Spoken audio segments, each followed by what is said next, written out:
যে মানুষটিকে আপনি বহু বছর আগে দেখেছিলেন তার নাম কেন মনে থাকে না কিন্তু চেহারা মনে থাকে? এই প্রশ্নের উত্তরটি রহস্যময়। সেই রহস্যের নাম মেন্টাল ইমেজ, যাকে বাংলায় আমরা মনস্তাত্ত্বিক ছবি বা চিত্র বলতে পারি। আমাদের মস্তিষ্ক এমন একটি শক্তিশালী ক্যামেরার মতো কাজ করে যার রয়েছে সীমাহীন আর্কাইভ। এটি এমন একটি কম্পিউটার যার হার্ড ডিস্কে আপনি হাজার হাজার কোটি গিগাবাইট পরিমাণ ডেটা সংরক্ষণ করতে পারেন। এই ক্যামেরা অবিশ্বাস্য শক্তিতে আপনার চোখে দেখা সকল দৃশ্যের স্থির চিত্র ও ফিল্ম ধারণ করতে থাকে। মস্তিষ্কের যে কোনো স্ক্রিপ্টের চেয়ে ছবি ধারণ করার ক্ষমতা 60,000 গুণ বেশি। মানে কি? মানে হচ্ছে আপনি যদি কোনো কিছু মনে রাখতে চান তাহলে তাকে ছবি বা ভিডিও আকারে মস্তিষ্কে ধারণ করুন, লেখা বা স্ক্রিপ্ট আকারে নয়। উদাহরণ দিচ্ছি, আপনি এখন যে ভিডিওটি দেখছেন, এখানে আপনি আমার মুখের কথা শুনছেন, সেই সঙ্গে কিছু ছবি ও ভিডিও দেখছেন। ছবি ও ভিডিওগুলো দেখার কারণে আমার কথা আপনার মনে থাকার সম্ভাবনা 60,000 গুণ বেশি বেড়ে যাচ্ছে। আমি যদি শুধু কথা বলতাম তাহলে তা স্থায়ীভাবে মনে রাখা কঠিন হতো। বিশ্বাস হচ্ছে না? তাহলে আরেকটি উদাহরণ দিচ্ছি। ধরুন আপনি একটি সাধারণ ইংরেজি শব্দ শিখতে চান। মনে করুন শব্দটি প্যান বা তাওয়া। আপনি যদি শুধু শব্দটি মুখস্থ করেন তাহলে এটির ভুলে যাওয়ার আশঙ্কা অনেক বেশি থাকবে। কিন্তু আপনি কল্পনা করে একটি ছবি এই শব্দটির সঙ্গে আপনার মস্তিষ্কের আর্কাইভে রেখে দিন। একটি পান্ডা একটি প্যানে করে ডিম পোস্ট করছে আর বলছে প্যান প্যান। এবার আপনার মস্তিষ্ক এই শব্দটিকে ছবি, শব্দ ও অনুভূতি সহ সুবিন্যস্তভাবে তার আর্কাইভে জমা রাখবে। এরপর যখনই প্যান শব্দটি আপনার কানে আসবে তখন আপনি না চাইলেও আপনার মস্তিষ্ক প্যান হাতে একটি পান্ডাকে আপনার চোখের সামনে ভাসিয়ে তুলবে। এর কারণ হচ্ছে মস্তিষ্ক স্রেফ কোনো স্ক্রিপ্ট ভুলে যায় কিন্তু ছবি ভোলে না। তার পক্ষে ভুলে যাওয়া সম্ভব নয়, ডিলিট হয় না। যে ছবি আপনি যত বেশি ডিলিট করার চেষ্টা করবেন সেই ছবি তত বেশি আপনার চোখের সামনে ভেসে উঠবে। এতক্ষণ ধরে যা কিছু বললাম তার উদ্দেশ্য আপনার মুখস্থ শক্তি ও মনে রাখার ক্ষমতাকে শক্তিশালী করা। শুধু যারা লেখাপড়া করেন ভিডিওটি তাদেরই কাজে আসবে না, বরং যারা কোনো কিছু মনে রাখতে পারেন না এবং সব কিছু ভুলে যান বলে দাবি করেন তারাও এটি থেকে উপকৃত হতে পারবেন। আমরা আজ আপনাকে 3টি কৌশল শেখাবো। ভিডিওটি দেখা শেষ হলে আপনার কাছে আপনার মস্তিষ্কের শক্তিকে অবিশ্বাস্য মনে হবে, যা এতদিন উপেক্ষা করে এসেছিলেন। সঙ্গেই থাকুন। সাকসেস চ্যানেলের আজকের ভিডিওতে আপনাদের প্রত্যেককে স্বাগত জানাচ্ছি। আমি আবু মারজান।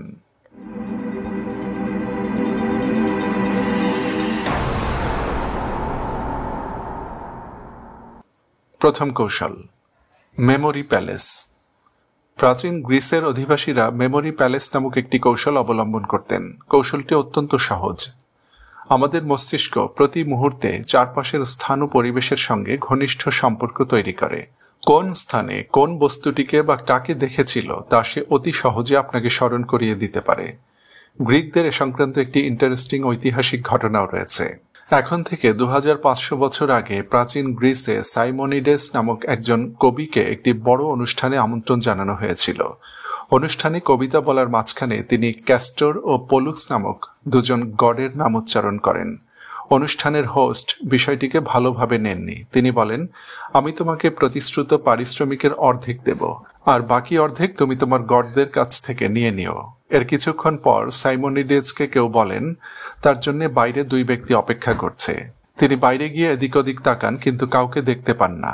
কিন্তু পেছনে ফিরে দেখেন তিনি এতক্ষণ যে হলরুমে ছিলেন সেটির ছাদ ধসে পড়েছে। একজন মানুষও বেঁচে নেই। নিহত ব্যক্তিদের দেহ এতটা বিকৃত হয়ে গিয়েছিল যে কারো মরদেহ শনাক্ত করা সম্ভব হচ্ছিল না।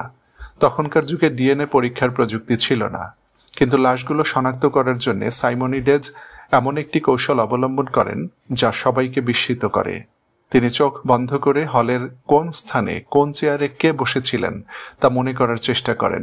তিনি সেই মেন্টাল ইমেজ ব্যবহার করেন যা আমরা শুরুতে বলেছিলাম। তিনি এটি ব্যবহার করে প্রতিটি লাশ শনাক্ত করতে সক্ষম হন। গ্রিকদের দৃষ্টিতে সেদিন প্রথম মেমোরি প্যালেস নামক কৌশলটি ব্যবহার করা হয়েছিল। পারিপার্শ্বিকতা সহ যে কোনো কিছু মনে রাখার একটি শক্তিশালী কৌশল হচ্ছে মেমোরি প্যালেস। আপনিও কাজটি করে দেখতে পারেন। অবিশ্বাস্য কিন্তু সম্ভব। কাজেই এখন থেকে যদি আপনি কোনো কিছু মনে রাখতে চান, জোর করে তা মুখস্থ করার পরিবর্তে নিজেকে প্রশ্ন করুন, বিষয়টি দেখতে কেমন? দেখলে কেমন অনুভূতি হয়? আমার মেন্টাল ইমেজের কোন জায়গায় তাকে রাখা যায়? এই প্রশ্নগুলোর উত্তর খুঁজে পেলে দেখবেন আপনার মস্তিষ্ক আপনার জন্য একটি বোঝা নয়, বরং একটি লাইভ গ্যালারিতে পরিণত হয়েছে। সেই গ্যালারি থেকে আপনি যে কোনো সময় যে কোনো ভিডিও প্লে বাটন অন করেই দেখতে পারবেন। দ্বিতীয় কৌশল, অ্যাক্টিভ রিকভারি। এবার আমরা আপনাকে আরেকটি অবিশ্বাস্য কৌশল শিখিয়ে দেব। আপনি যদি এখনও কোনো পড়া মুখস্থ করার জন্য শুধু বারবারই পড়ে যাচ্ছেন, ঘন্টার পর ঘন্টা চেষ্টা করছেন, তাহলে বলবো আপনি নিজের সময় নষ্ট করছেন। কাজের কাজ কিছুই হচ্ছে না। বিষয়টি এমন যে একজন বডি বিল্ডার বসে বসে অন্যের ওয়েট লিফটিং উপভোগ করছে আর তার বডি বিল্ড হয়ে যাচ্ছে। না, তা কখনো সম্ভব নয়। আপনার মস্তিষ্কের রিয়াল প্র্যাকটিস প্রয়োজন। সেই প্র্যাকটিসটির নাম অ্যাক্টিভ রিকভারি। বাংলায় সক্রিয় পুনরুদ্ধার বলা যেতে পারে, কিন্তু আমরা ইংরেজি পরিভাষাটি ব্যবহার করছি। এই টেকনিকটি আজকাল অনেকেই ব্যবহার করেন। প্র্যাকটিসটি এরকম: আপনি কোনো পড়া কেবলমাত্র মাথার মধ্যে ঢোকাবেন না, বরং বইটি বন্ধ করে তা মাথা থেকে বের করার চেষ্টা করুন। যা কিছু শিখেছেন লিখে ফেলুন। নিজে নিজে উচ্চারণ করে বলার চেষ্টা করুন। কাউকে বোঝানোর চেষ্টা করছেন এমনভাবে বলতে থাকুন। প্রথম প্রথম কঠিন মনে হবে। আপনার মস্তিষ্কই আপনাকে বলবে এ কাজ করা যাবে না, কারণ সে কাজে অভ্যস্ত নয়। কিন্তু এই হচ্ছে সেই জায়গা যেখান থেকে বিস্ময়কর ঘটনাটি ঘটতে শুরু করবে। ওয়াশিংটন বিশ্ববিদ্যালয়ের এক গবেষণায় দেখা গেছে, আপনি যদি অ্যাক্টিভ রিকভারি কৌশলটি অবলম্বন করেন তাহলে আপনার মস্তিষ্কের কার্যকারিতা 50 গুণ পর্যন্ত বেড়ে যেতে পারে। কিন্তু সেজন্য আপনাকে মস্তিষ্কের উপর চাপ সৃষ্টি করতে হবে, অর্থাৎ নিজের মনের বিরুদ্ধে কাজ করতে হবে। তৃতীয় কৌশল, রিপিট উইথ গ্যাপ। আপনার কি কখনো এমন হয়েছে যে একটি গান কয়েকবার শোনার পর নিজে নিজে সেটি গুনগুন করে গাইতে শুরু করেছেন? জি, গানটি আপনার অবচেতন মনের একটি অংশে পরিণত হয়েছে, অথচ গতকাল যে ন্যারেশনটি পড়েছিলেন আজ তা মনে আসছে না। কারণ কি? কারণ হচ্ছে সেটি আপনি একাধারে কয়েকবার পড়েছিলেন। আপনার মস্তিষ্ক ন্যারেশনটি নিয়ে কাজ করেনি, কিন্তু আপনি যদি পড়াটি বিরতি দিয়ে দিয়ে কয়েকবার পড়তেন তাহলে তা আপনার মস্তিষ্কে গেঁথে যেত। যেমন আপনি আজ একবার পড়ুন, আগামীকাল আবার মনে করার চেষ্টা করুন, 3 দিন পর, 1 সপ্তাহ পর এবং 1 মাস পর আবার পড়ুন। এর ফলে আপনার মস্তিষ্ক বুঝবে পড়াটি অত্যন্ত গুরুত্বপূর্ণ, কারণ সে ঠিক যখন ভুলতে যাচ্ছিল তখনই সে আবার তার মুখোমুখি হয়েছে। হার্ভার্ড বিশ্ববিদ্যালয়ের গবেষণায় প্রমাণিত হয়েছে যে বিরতি দিয়ে পুনরাবৃত্তি করার এই কৌশল মুখস্থ করার শক্তি 40 গুণ পর্যন্ত বৃদ্ধি করতে পারে। বডি বিল্ডারদের পক্ষে যেমন একটানা এক্সারসাইজ করা সম্ভব নয়, বরং বিরতি দেওয়া প্রয়োজন, আপনার মস্তিষ্কেরও বিরতি প্রয়োজন। কাজেই একবার বসে একটানা একটি পড়া কতবার পড়লেন তা মোটেও গুরুত্বপূর্ণ নয়। 10 বার পড়লেও সেটাকে একবারই ধরতে হবে। যদি বিরতি দিয়ে ওই পড়া মনে রাখার চেষ্টা না করেন তাহলে 1 সপ্তাহ পর মনে হবে আপনি কিছুই পড়েননি। মাথার মধ্যে এই কথাটি শক্তপোক্তভাবে ঢোকান। বিরতি দেওয়ার এই কৌশল আপনাকে ভুলতে দেবে না। আমি জানি এখনই আপনি কমেন্ট করে বলবেন, আবু মারজান, আমি যখন ছাত্র ছিলাম তখন আপনি কোথায় ছিলেন? ভাই, আপনার ছাত্র জীবন যদি শেষ হয়েও যায়, আপনার সন্তান আছে না, তাকে শেখান। কোনো শিক্ষাই বৃথা যায় না। আরেকটি কথা যেটি আপনার কাজে লাগবে, অ্যাক্টিভ মস্তিষ্ক কি শুধু কোনো কিছু মনে রাখার কাজেই লাগে? না রে ভাই, এই ব্যক্তি যে কোনো সিদ্ধান্ত মুহূর্তের মধ্যে নিতে পারে, কথা বলার সময় তার আত্মবিশ্বাস তুঙ্গে থাকে, কোনো কিছু দ্রুত গতিতে শিখতে পারে, যে কোনো মিটিংয়ে অ্যাক্টিভ ভূমিকা রাখে এবং সার্বিকভাবে জীবনে অন্য সবার চেয়ে অন্তত 1 কদম এগিয়ে থাকে।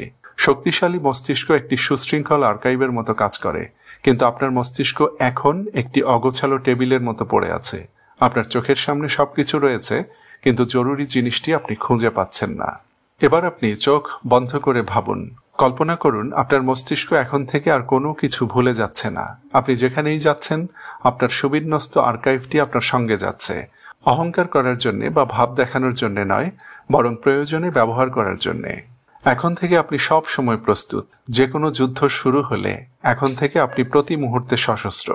এক কাজ করুন, আমরা যে 3টি কৌশলের কথা বললাম, অর্থাৎ মেন্টাল ইমেজ বা মেমোরি প্যালেস, অ্যাক্টিভ রিকভারি এবং রিপিট উইথ গ্যাপ, এই 3 কৌশলের যে কোনো একটি এখন থেকেই আপনার জীবনে বাস্তবায়ন শুরু করুন।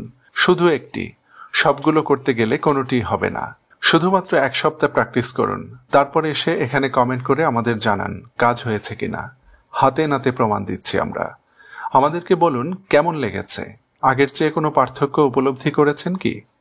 আপনি যদি বিষয়টিকে সিরিয়াসলি নেন তাহলে আজ থেকে আপনার জীবন নতুন করে শুরু হবে। যে জীবনটি সত্যিই আপনার থাকা উচিত ছিল কিন্তু এতদিন হাতছাড়া করে এসেছিলেন। আজ থেকে আপনার মস্তিষ্ক আপনার স্মরণশক্তি হয়ে উঠবে আপনার পরম নির্ভরতার স্থান, আপনার দুর্বলতার কেন্দ্রবিন্দু নয়। তো বন্ধুরা, আমরা ভিডিওর শেষ প্রান্তে চলে এসেছি, এবার বিদায় নেব। মনে রাখবেন, আপনি সাকসেস চ্যানেলে কেবল একটি ভিডিও দেখছেন না, বরং আপনি সেই মানুষে পরিণত হতে যাচ্ছেন যা আপনার সত্যিই হওয়া উচিত ছিল। ভালো ও সুস্থ থাকুন।